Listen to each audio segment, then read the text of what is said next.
Well, hello everyone, and welcome to another edition of the DC Capstone Report. It's great to be back with you for another podcast this week. I want to thank Lance George, as always, does a great job in the studio getting this podcast ready each week that we can post up for you guys. Today on the podcast, we got in our first segment, we're going to take a look at the scrimmage that just happened this past Saturday, kind of do a review of it. In our second segment, we're going to look at the injuries that have bitten the Alabama Crimson Tide during the practices and the scrimmage, and maybe some of the players that can step up to fill the gaps left by those injuries.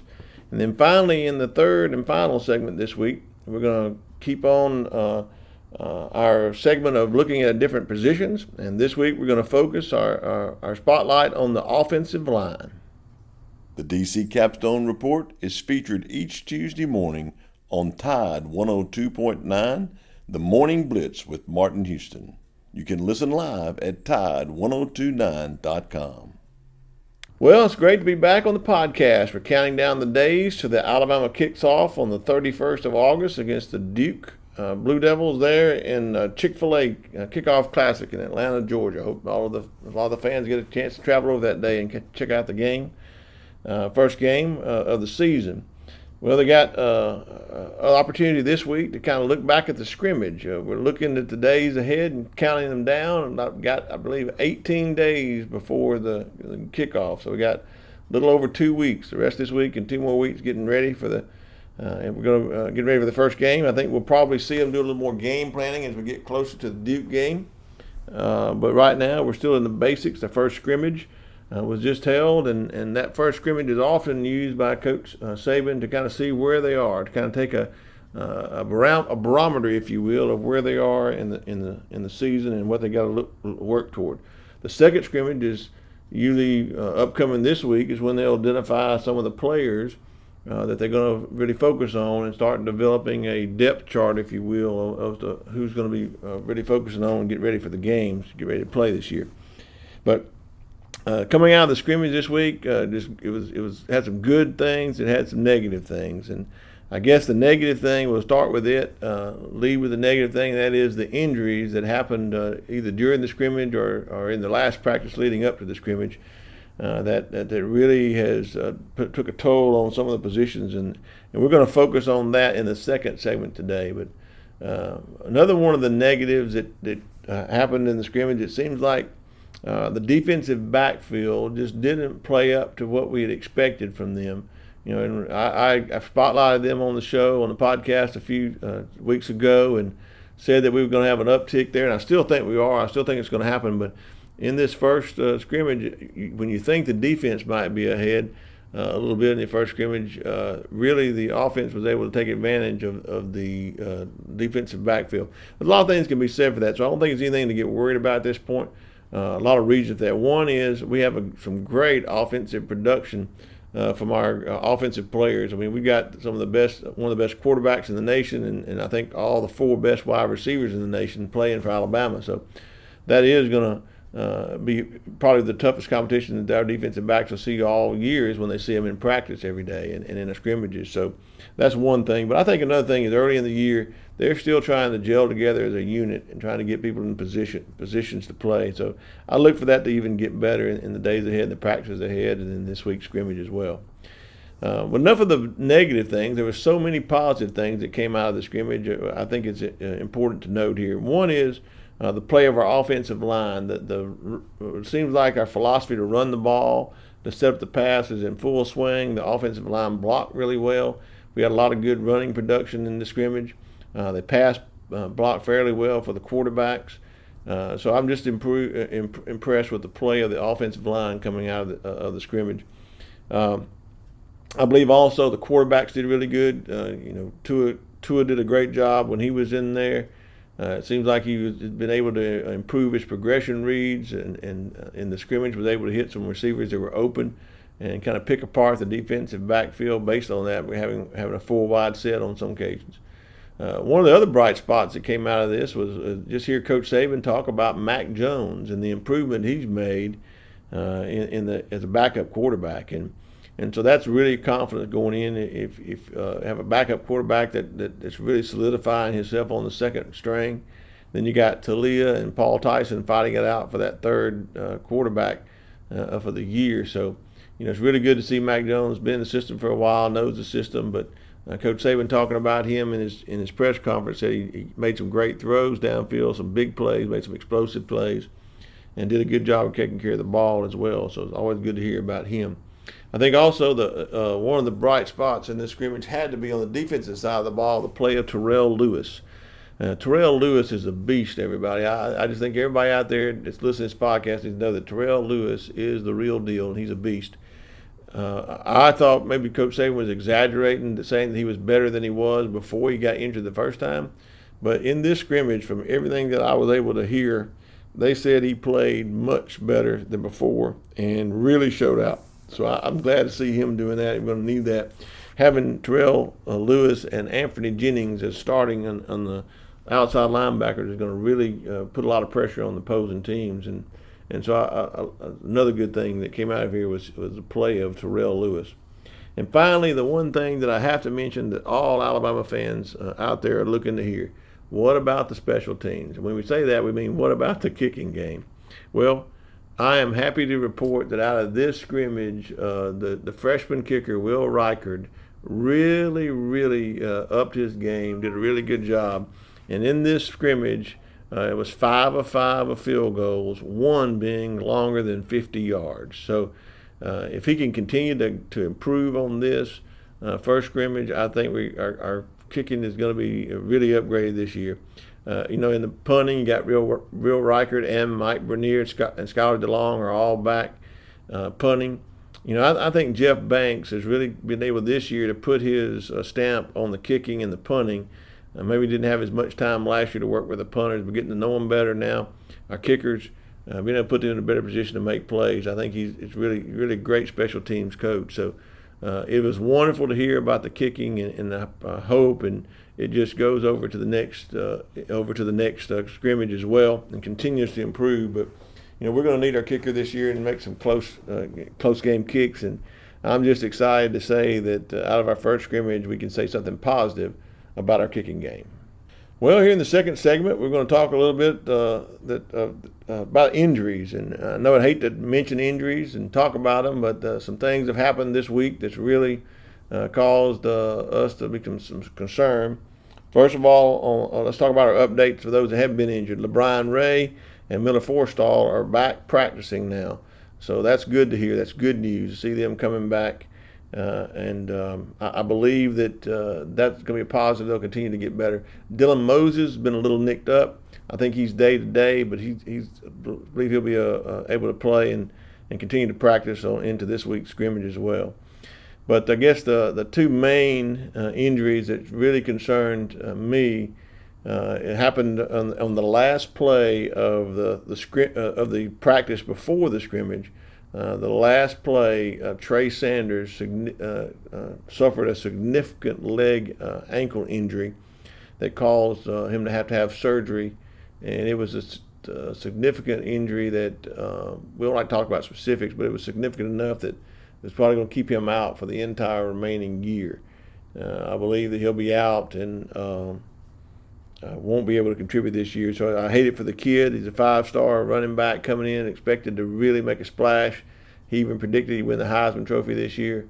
I know he didn't foresee this injury, and I really hate it for him and his family. But without Alabama, you got the best doctors, you got the best rehab unit, you got the best trainer in the nation. So I look for him to come back next year and have just a good year.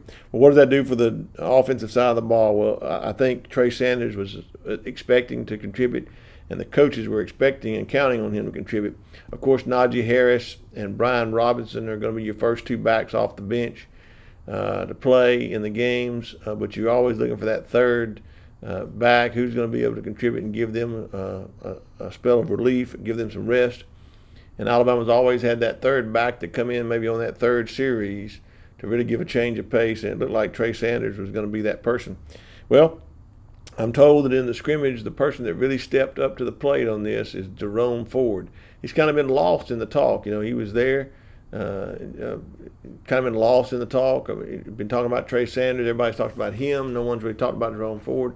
But, he had a few carries last year, so it showed flashes of brilliance. So he really stepped up his game in the scrimmage and really was the leading rusher. He had the longest runs, was most productive back in the scrimmage. So I think Jerome Ford is the guy that's going to be looked to step up and really help this backfield.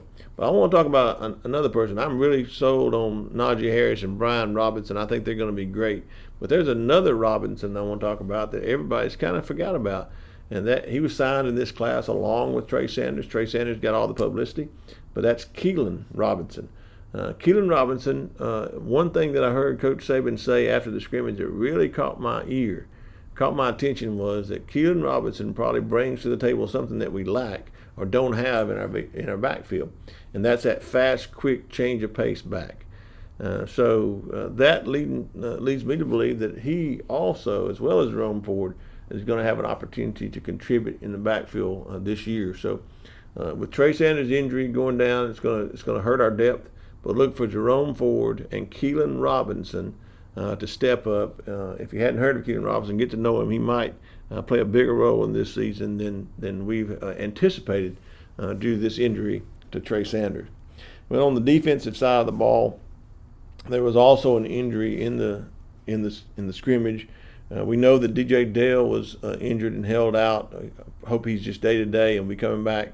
Something not very serious, but there was a significant injury to Josh McMillan, our inside linebacker that was poised to start opposite Dylan Moses and lead that middle linebacking core.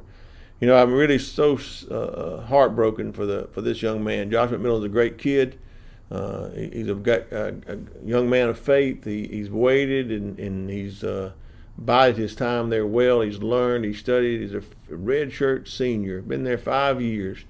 And this year with the opportunity to come in and start, it's so unfortunate to him to be hit with this injury, his knee injury, but I know it required surgery and he's out for an indefinite period of time, maybe the entire year, just not sure of that. But like I said before, he's got a great staff that can help him to rebuild and to restore. And so I just look for him to be able to come back and play, but just feel so bad for the young man because this was his year. He'd been taught about how important he was for the team, how he made the team better, and he could feel in that position of getting people in the right positions at middle linebacker. Well, where do we go from there? I've said already on this podcast before in weeks past that this position is one of the thinnest positions on the Alabama team at middle linebacker. You got Dylan Moses, who's nicked up right now. Hope he gets to come back and play in this next scrimmage. And then you got Joshua Millen, who's lost for the year. So where does that leave us? Well, you got a redshirt sophomore in Markel Benton, who has a chance to come in, and I think he was in the scrimmage, came in and participated and was able to execute. We got him, and then you got behind him you got Shane Lee, a true freshman, and you got Christopher Harris, a true freshman.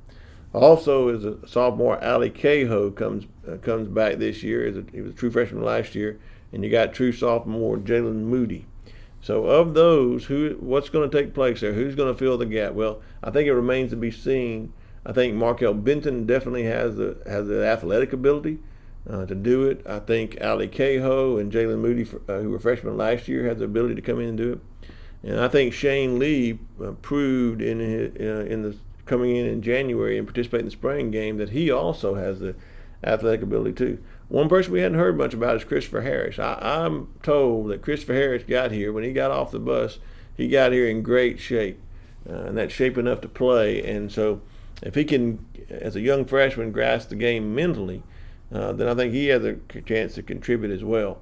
But you got to look to Markel Benton and Shane Lee and Ali Cahoe and Jalen Moody to really be the ones to fill these positions left by Josh McMillan as far as the middle linebacker position.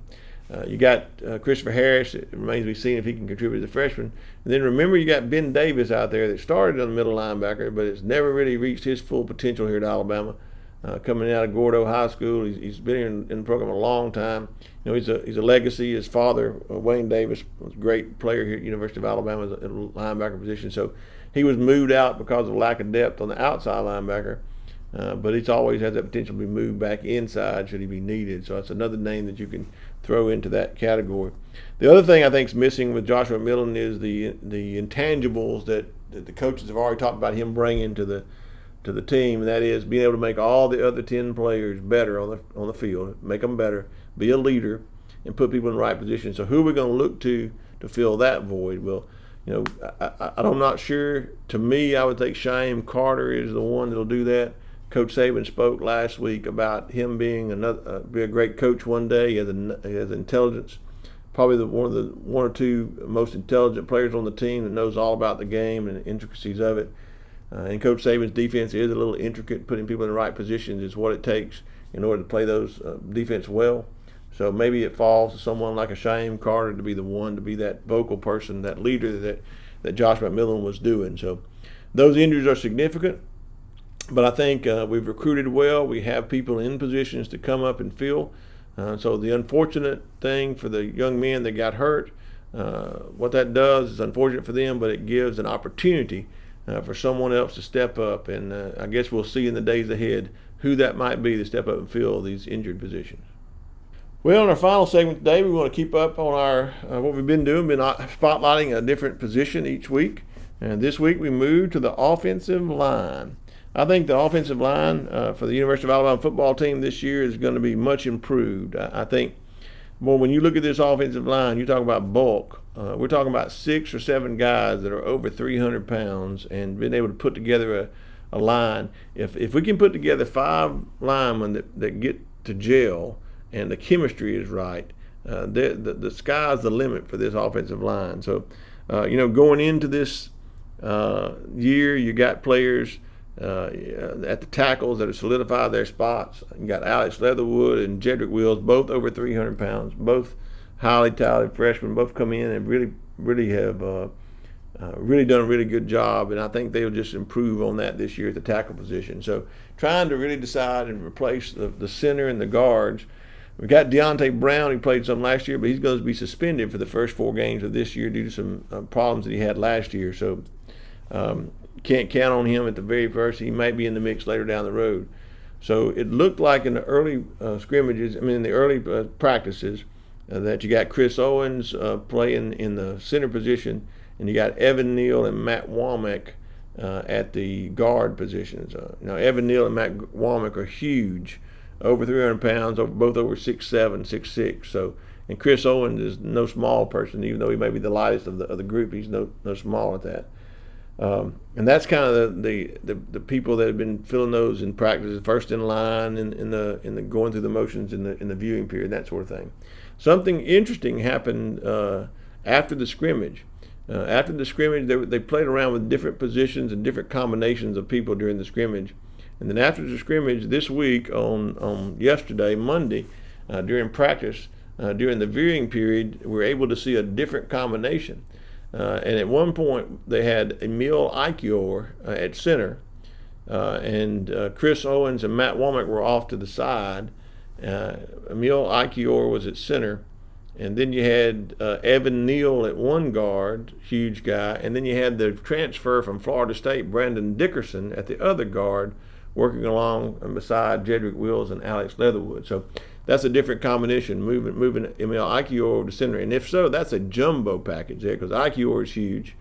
Landon Dickerson is definitely huge. And then you got Evan Neal sliding over to the right guard position. So I really think that the strength of our line is our depth. I believe we can even go further and maybe see some of the freshmen come in and make a splash here, to make a contribution. May see some of the sophomores that didn't play last year, redshirt freshmen, have an opportunity to come in and be able. So I think that the offensive line this year is going to be one of our solid performances, and I think it should be, because we're going to look to run the ball and protect Tua in the pocket on the pass, on those play action passes. So the more time that they can give Tua to throw the ball and go through all those 4 progression reads, when we have that red offense in, which is the 4 wide receivers, the more time the offensive line can give him to do that, the more chance we'll have a chance to pick apart defenses all along that we play them, because of those 4 wide receivers, somebody's going to be open.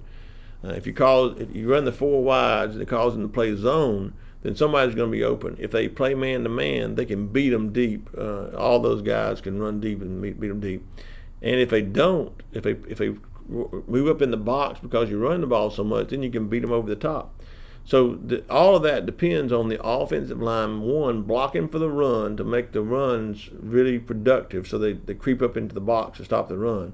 And two, giving the quarterback enough time to go through the progression and make his read. So to me, I think a lot hinges on this offensive line. And this year, I believe we're in a better position than we haven't been in many years with this beefed up offensive line that can really come out and make a statement in that first game against Duke.